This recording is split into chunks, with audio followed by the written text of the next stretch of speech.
చూడండి వినాయకుడి చుట్టూ మనం వెళ్తున్నాము. ఇట్లా వెళ్తే ఈ వెనకాలంతా మొక్కలు.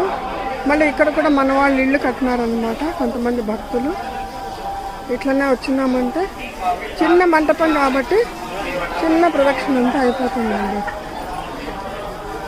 ఇక్కడ ఎవరో స్వామికి గంట కట్టినారండి. మీరు కూడా చూసే ఉంటారు, కాకపోతే పర్టికులర్గా గమనించి ఉండరు. ఇక్కడ దాకా వస్తే 108 మెట్లు పూర్తవుతాయండి. ఇంకొక ప్రదక్షిణం చేద్దామండి. వక్రతుండ మహాకాయ సూర్యకోటి సమప్రభ నిర్విఘ్నం కురు మే దేవ సర్వకార్యేషు సర్వదా.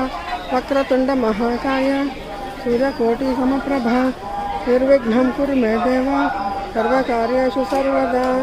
వక్రతుండ మహాకాయ సూర్యకోటి సమప్రభ నిర్విఘ్నం కురు మే దేవ సర్వకార్యేషు సర్వదా. మంగళం సుముఖో దేవ మంగళం మాఖవాహన మంగళం విఘ్నరాజాయ మంగళం స్కందపూర్వజ. ఇక్కడ స్వామికి నేను కొబ్బరికాయ తెచ్చినానండి. అది కొంచెం గ్యాప్ తీసుకొని అది కొట్టేస్తాను.